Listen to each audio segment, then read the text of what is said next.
Now we're live. Good. Hello, everybody, and welcome to Wednesday's Coaching Live with me, Sam, and my co-coach, Lisa Hopper.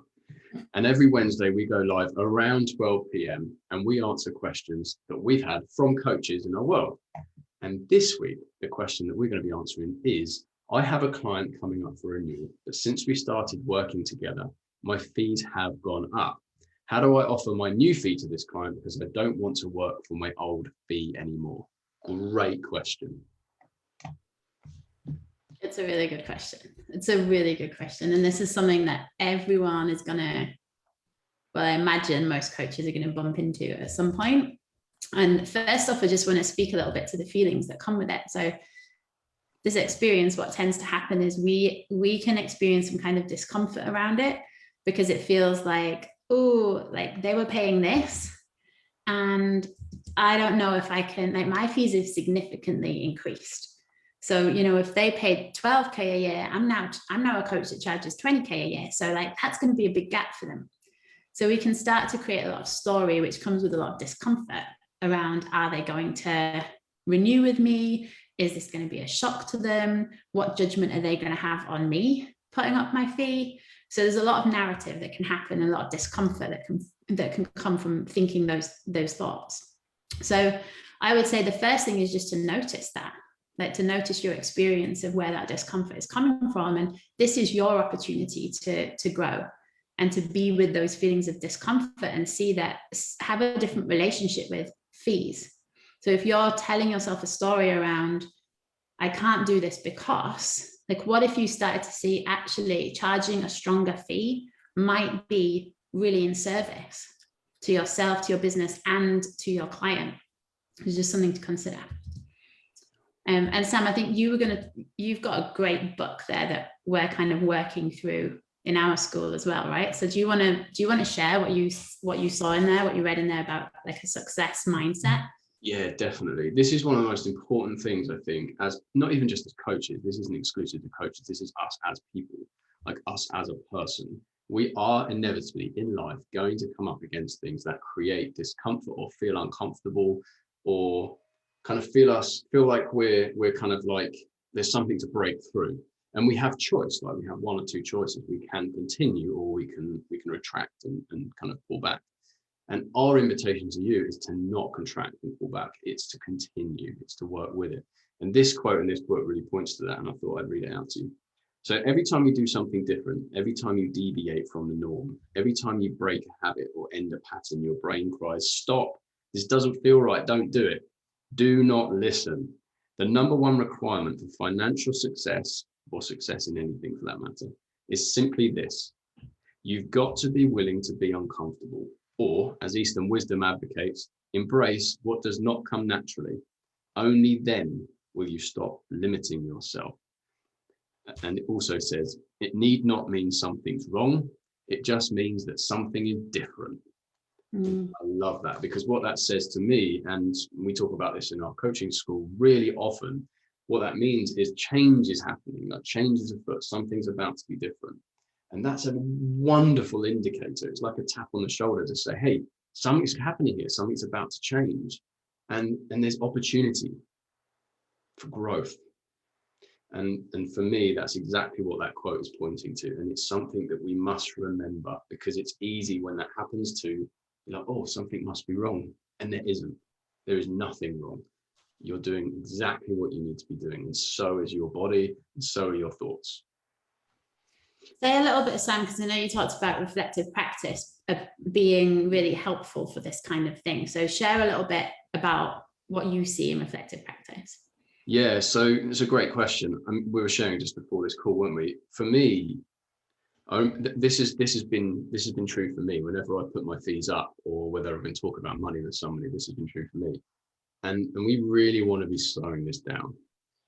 In this situation, when we're putting our fees up, our mind often can turn to the fee itself and what's going to happen and what might happen and all of that sort of stuff. And that kind of social ickiness that we get stuck in. We lose our professional sense as a coach. And what can be really helpful is to slow that right down and reflect on where you have come from. And I remember doing this myself. And when I first started out my own business, I was charging like £50 an hour, and that felt so edgy, because up until that point I've been charging 35 an hour, and I started charging 50 an hour, and that felt so edgy for me. And looking back, that was probably now 4 or 5 years ago. Looking back at the transformation that's occurred, because there's been a willingness, sometimes not, right? Not always, but most often there's a willingness to say yes and to keep moving and to keep living into what feels really true. I can look back and say, hey, I've done this before several times. I've already done it. It's just me doing this again. And I know how to do this, and I know it's okay, and I know it's safe, even if it feels uncomfortable. And this will not be the last time. Yeah. One of the things that really helped me was, I think when I first started, my fees were so low that when I first started, I knew that was temporary. So I already had a mindset of like, this is going to change at some point, and probably quite quickly. So I remember the first time I put my fees up, it felt really exciting, because there was already that acceptance and that reflection of like, I'm here already. Right? Like, how did that happen? So that was really helpful to just understand that your fees can go up. Like, there's going to be a point when that happens, and that's a reflection of the investment that you've made in yourself. And this was the other thing, I really started to see how much investment I was making in myself, my impact as a coach, as a leader, not just financially, but in terms of energy, time, reflection, amount of time spent in client conversations. So that kind of inner work was really around believing in this price tag, I'm worth it, right? Like the results, the space that we create for people, that's transformational. So if you go into those conversations like, ooh, I don't know if I'm worth this, you're already starting from a wobbly foundation. So really encourage you to use that reflective practice as well to see like what is really available in that space that you're creating between yourself and the client. So that's one thing that I would share. And then the thing that I've been working, I guess, with our coach, like my coach more recently, is around really thinking expansively. So if a client is coming to renewal, I'm going to be kind of wiping the slate clean and going in fresh. So not just automatically, let's do another year, let's do another 3 months, let's meet twice a month, but really like being with that person and going, okay, what's going to make a huge difference in their world? From a fresh page, like knowing what I know about them now, really what am I seeing that would be next level for them? And then that's when it's like, oh, we could do a year long, we could do 2 years, but we could throw in some retreats, we could throw in some gifted experiences. Like, what is it that's going to make, if you want to put your fee up, if your fees have gone up, like, what is it that's going to make that fee, like, have that client be like, I am in. Like, the fee doesn't matter. I am in because this, what you're presenting to me as possible, what you see as possible, how much you hear what I'm wanting, like, I'm in for that. So, and my coach is really helping me look in that direction, as opposed to, well, for my old fee, I might be able to do this, or I could bump it up a little bit. It's like, that's not in service to them at all. You're already restricting yourself. So switching, looking in a different direction, expansion and possibility. And it's so much fun as well. I want to say that it's just, your imagination can just really like allow it to get really creative and see what comes up. Yeah, and it sounds like you're saying, Lisa, I think I'm getting this message, or at least what I'm hearing is, it's less about you and start thinking about them. 100%. What's really good, because as soon as you said that, it's like, yeah, like there's freedom in that, because I'm thinking about what's really going to serve them, which takes the spotlight off of, ooh, scared me. Yeah. And the final thing I have to share on this topic, Sam, as well, is just, you can just say, yeah, like my fees have gone up. Right? Like, yeah. It's true, my fees have gone up. I'm not operating at those fees anymore.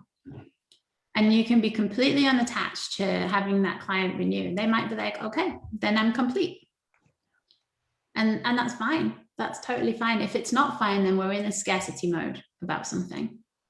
So it can be just, I really own my new fee, and that's what it is. We don't have to justify it at all. Yeah, there's something what you just said there. There's a couple of things. One of them was it's become a lot easier.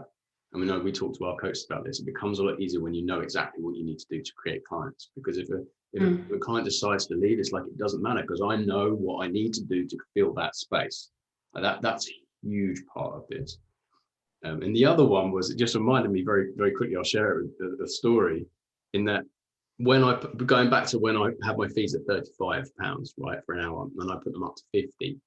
And I remember my coach at the time saying to me, so what? So if people leave, what's worst case scenario? So say half the people leave. And we worked it out, and I was like, yeah, actually, that's all right.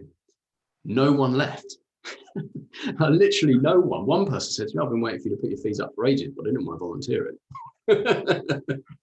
So I think it's just important to check in with those assumptions that we're making as well. And not to say that happens to everybody, it may or may not, but going back to that point of if I know what I need to do to create clients, if you can answer that question, it makes that a lot easier.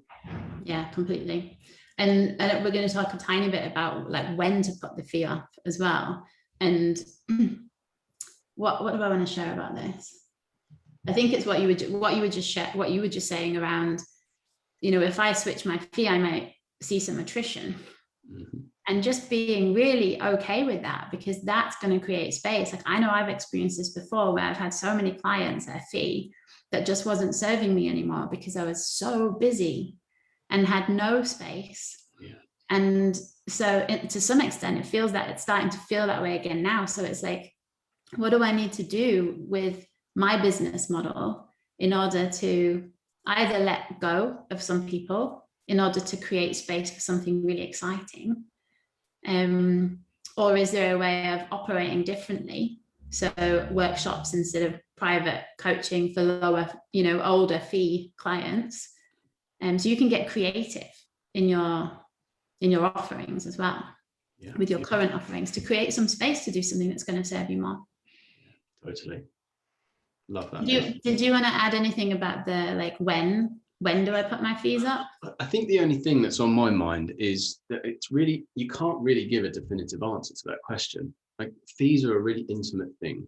The fees are something that is individual to each person. All I can share is I've always known when it's time, either because my time is being squeezed and it's like I need to free up. I want to free up some time in my business so I can have some space, or I've got to a point where it's just felt like the right thing to do and it's time. It's time. Thanks. So I think that's probably all I'd share on that. It's individual to each person. It's not like definitive, like this is when to do it. What I would say is don't feel forced or rushed. Like don't feel forced or rushed. Fees will always go up over time. Like if you're intentional about growing your business, that's inevitable. Don't feel rushed or forced. Do it when it feels right to do it, but not when it feels super easy and you should have done it a year ago. We want it, we don't want to be waiting that long. So that's all I would share on that, I think. Yeah. And the other thing that hadn't actually occurred to me, because it's not something I've experienced, but another coach shared this around feeling resentful. Right? Then the time is you've waited too long. Yeah. You don't want to be resentful that you're serving someone. Right? It's like that's on you to take ownership of that. Yeah. And a really rich opportunity to do some inner work there, because there's a question of why did you wait so long? Yeah. Brilliant. Okay, so if anyone has any questions on that, do put them in the comments and we'll come back to you. If you have a question for us, put it in the comments and we'll come back to it in the following weeks that we're going to be doing these lives. If you have anything to say about this live, again, put it in the comments, ask questions, don't stay stuck. Yeah. And next week, we're going to alternate the weeks. So next week we'll be live on my profile and the following week we'll be back here on Sam's profile. So if you need to friend either one of us, do it so that you don't miss out. And we'll see you then. See you then.